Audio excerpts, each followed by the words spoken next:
friends and family, this is Megan Moon, aka childhood 미국 사람 입니다, and I'm back in the YouTube studio for another talking video, baby. So today I have a really interesting topic. I made a video about this years ago, and it was habits that I picked up from having been in Korea for so dang long. And I've been in Korea for almost 10 years now.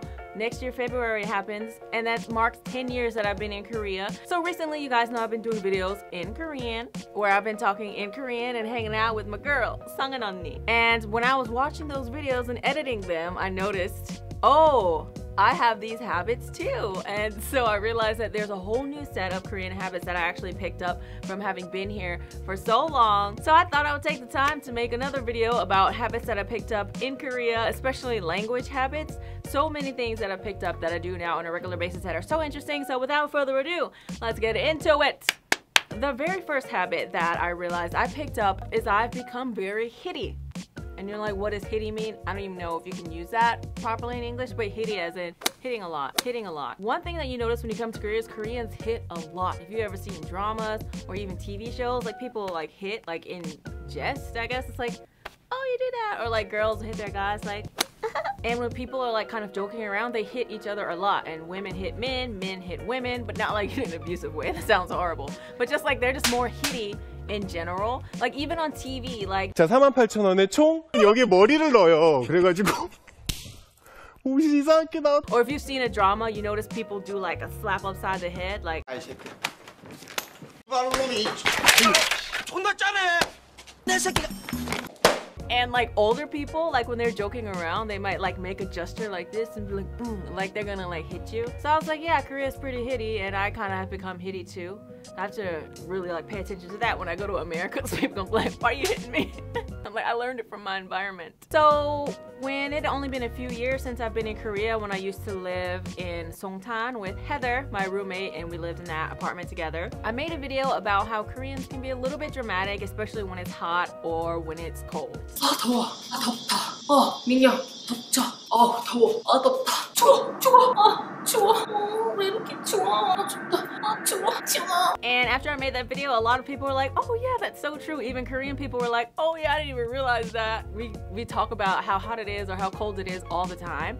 But in the last video I uploaded, which you guys should check out because it's really amazing and fun, and I edited it so well, you're gonna enjoy it. I spent the day hanging out with Eunice. Okay, right now in Korea, the summers, like the average is like 32, and it gets up to like 35 degrees a day, and it's really hot. Okay, my booty be sweating, it's not nice. So when I was editing that video, I realized probably like 10 times I said, oh, it's so hot, it's so hot. And even the pieces that were left in, like every scene ended and started with me saying, oh, 진짜 덥다 밖에서. 더워서 죽겠어. And I didn't even realize that I picked that up. So I constantly complain about the weather, if it's too hot or too cold now. Yeah.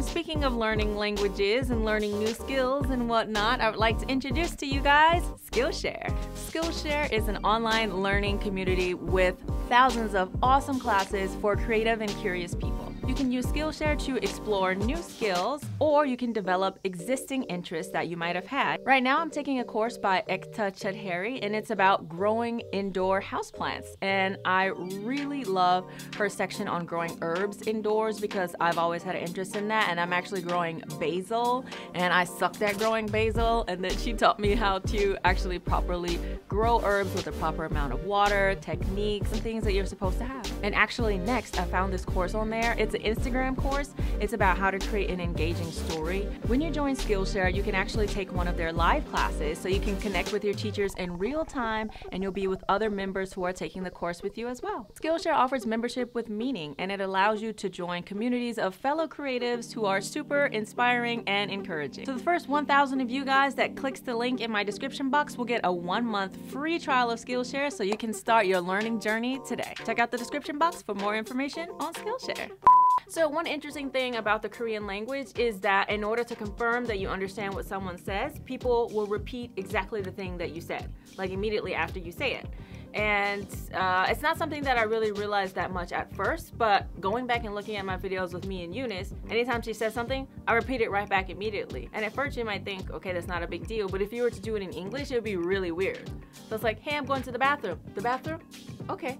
Hey, I'm gonna eat noodles. Noodles? Okay. Like, we don't really do that in English. It's not like a speech pattern that we have. Of course, sometimes if we need to confirm because we didn't understand, we will. But in Korean, it's like anytime you say something to somebody, they will repeat it back to you just to make sure that they heard correctly. And so that's a habit that I picked up. 언니 지금 뭐해? 나 일하고 있어. 일하고 있어? That's also one of the reasons why it's really helpful to learn Korean in Korea, because sometimes if you don't know the word for something, this is something that helped me a lot. I'll describe what it is. So I'll say, you know, it's that thing that you put over here, over there, and then they'll say, oh, blah, blah.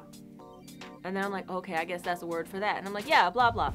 So you can repeat a lot of things and hear things repeated over and over again. And that also helps with like language learning as well. Just a little tip I thought I'd throw in there. So the next one is also language related, but it's like the way that you talk with your mouth, and it's kind of like pursing your lips out a little bit. 진짜? 그래.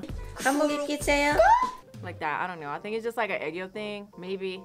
That's something. So another language related thing is just when Korean people are talking to confirm what you said, they might repeat what you said, but also very regularly in conversation, they say,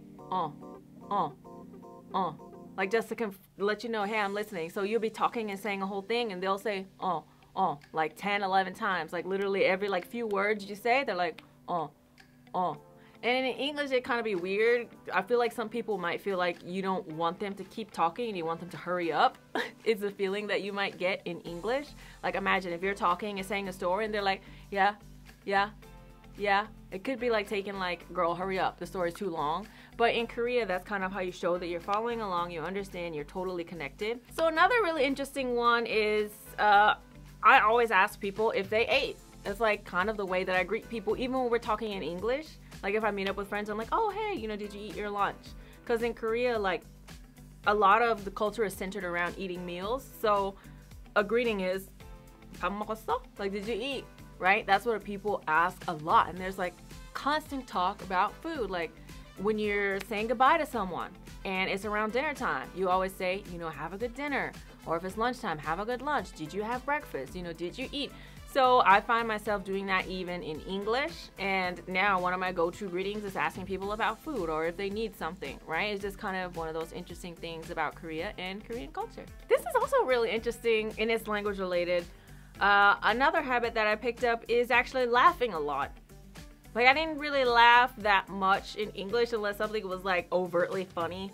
But I feel like in Korean, when you're talking in Korean, someone says something, you just kind of giggle together a lot. Especially when you're meeting people for the first time and someone says something, it's like, I don't know. There's lots of giggles happening. It's quite a giggly culture. And you might notice it when you see like your favorite YouTubers who are Korean, or like when idols go somewhere and they're talking with people, like they're talking like every few minutes there's like like the little like giggles. So the last one is very interesting. I have to kind of eat the same meal as people to feel comfortable. Let me explain. In America, if we're gonna deliver food, we don't automatically think we need to order the same food. It's like, okay, you get it from taco whatever, you get it from wherever, you get it from wherever. We don't think that we need to eat the same thing.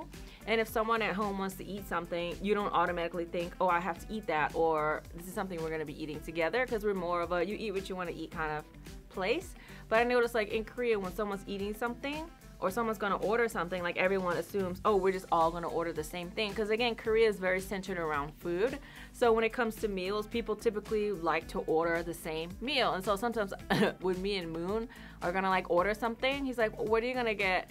And I'm like, oh, I think I want to eat this. And he's like, well, what about something else? And then I'm always like, we don't have to order the same thing. And he's like, oh, yeah, you're right. But then sometimes I'm like that. If he's like, oh, I'm going to order this, and I'm like, I don't really want to eat that. And then he'll be like, well, we don't have to order the same thing. He got it from me. He's using my own words against me. I see what he's doing, Mr. Moon. And at a lot of restaurants, when you order a meal, it'll say like a minimum of 2 people. So you can only order, you know, 1 meal for the whole table. You can't like mix and match meals because different side dishes come out and stuff like that. So at some restaurants, you can't even order different meals. It's just like everyone at the table has to eat this one thing because all the side dishes are gonna come out based on that meal. So that's something I thought was just interesting that I would share with you. you. But speaking of me being in Korea for 10 years, I was thinking, oh, I should celebrate. 10 years would be next year, February, so it's not that far away. I feel like it's gonna come up like so quickly. So what videos would you want to see about me celebrating my 10th year in Korea? It could be like something fun, or it could just be like kind of a collection of like old moments from me, like old moments up until now, like how my life has changed, how I've learned, how I've grown. Just anything, just let me know down below what you'd want to see. And thank you so much for watching this video. If you like this video and you'd like to see more videos, please subscribe to my YouTube page, which is down below. Don't forget to follow me on Instagram, Twitter, not on Snapchat, because I don't use that no more. Like me on Facebook, and I will